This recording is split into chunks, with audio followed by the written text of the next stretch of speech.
Welcome back to the BookEnds YouTube channel. Today we're talking everyone's favorite subject. Rejection letters. Rejection letters. And interpreting rejection letters. Especially when authors start querying, they want to understand what the rejection on their query means. And, you know, the truth is, the short answer is it really doesn't mean anything other than your query did not grab my attention. Now let me make it clear that when we're talking interpreting rejection letters today, we're just going to talk about those rejections you received on the query letter alone, not rejections you might receive on material that's been requested and that you've submitted. We'll save that for another day. So all query rejection letters really in some form or another, well, let's say almost all, are a form. Yeah. You know, I mean, agents don't have time to personalize every single one, so we've all created forms, whether it's an email signature form or through someplace like Query Manager. And frankly, there's not always reasoning to usually there's not to much. Personalizing. So you can send me a query and I can be like, it's a good query. Yeah. But how do I say it's not for me other than it's not for me? Well, what I would say is imagine you're at the bookstore and let's say I'm the clerk at the bookstore and you ask me for suggestions and I hand you 5 books and you're reading the backs of the books and you don't want this one. Well, why don't you want it? Your answer is usually just... It's instinctual. It just didn't interest me. Did not grab my attention. Or maybe it's, well, you know, I'm afraid of rats, and this has a rat in it, so I don't want rats. I mean, it could be very personal like that, but in the end, it's just not for you. And that right, is... and to explain that is a little... Like, if I had to explain that for every query, I'd be like, come on. I don't like rats. Which is, well, I really don't like rats. They terrify me. Does. But some people have them as pets. That's I'm weird. terrified of them. But anyway, back to queries. Now, I personally have about 5 different form letters for queries. Some of them do give a little more advice, but they are still a form. Right. One of those is word count. If you're sending me a 275,000 word book, and I don't do science fiction fantasy, so let's say it's a 275,000 word mystery. 275,000 words for science fiction fantasy is still a lot. For anybody. Just saying. You're going to get a rejection from me that says, and hey, by the way, you might want to, you know, I think it says something like, your word count is too far outside of standard guidelines. A little bit helpful, trying to give you a little bit of an edge, right. But it's still a form letter.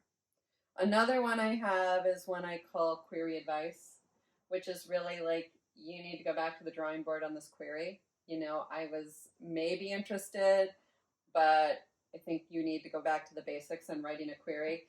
That doesn't go out very often. It's usually to those authors who clearly have not done their research, did not watch the other videos. I know you're like, I just point randomly. Maybe they're over here. Yeah, great. Anyway, they've not watched our other videos on queries. They don't know the basics, and they're only hurting themselves. And I want to say, hey, step back, write a query first. So if you get a rejection that's as specific as that is, it's worth taking into consideration. But if you get one that's just like, this is not right for my list, that's not passing any criticism on your book. It's not passing any criticism on how your book fits into the market. It's not passing any criticism to really anything. It's just saying, your book, my list, not a good fit. And it could be for a number of reasons. Right, and a lot of the, when I get an angry response to such a rejection, it's usually like, well, what do you mean? You said you represent suspense. This is suspense. You're right. Yes. It is. And for that reason, it could fit on my list. But this type of suspense, this story, this hook, maybe the hook's not big enough. It doesn't sound different enough. Maybe I have it on my list already. Maybe I have something very similar, but I don't have to divulge that. Exactly. Maybe I just am not interested. Right. You know, I mean, it just didn't grab me enough. I mean, right now I have about 40 plus requested submissions in my inbox, which means to become number 41, you've got to really grab me because I've already got a full reading stack. I've already got a full TBR pile. Right, and a lot of that, even if it's subconscious, comes into our decision to request or reject. Do we have a mounting pile of reading, and is this one making that cut Which is the same thing as your TBR pile at home. Right. I mean, Things get rearranged all the time on my TBR pile. But I would imagine our viewers yeah. have stacks of books that they are dying to get Right, to. So when and it goes to buying another book, I'm sure you have a book on your shelf that's from like 2016 that you got in 2016, Yes. and you just keep pushing it down and down and down because something new and exciting always comes out. But it has to be new and exciting for Yeah. us. But it doesn't mean. I will say this though about interpreting rejection letters.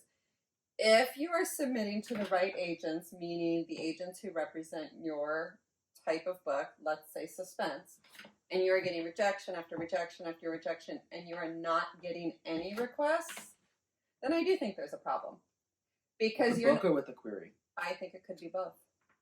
I think you need to relook at your query, but if you're struggling with your query and thinking, why is it I can't make this any different to grab people's attention, then maybe the problem is you haven't written a book with a big enough hook or a different enough Dr. concept. Seuss. Or a different enough concept to grab the reader. And so maybe it's time to, well, you should be doing this anyway. You should be writing your next book with that in mind then. If I keep getting rejected, what about this next book? Is going to set it apart. So the thing to really ask when you're getting form rejection letters is not on each individual one. It's looking at them as a pattern, as a whole. Yeah, pattern. Who and when. I like that pattern. Who and when did you get that rejection from? And then sort of assessing that on your own. Yes. In terms of your book. You know your book best. So reading those rejections, is there anything it's telling you about your book and your querying efforts that you can use to help your next book? Agreed. So good luck.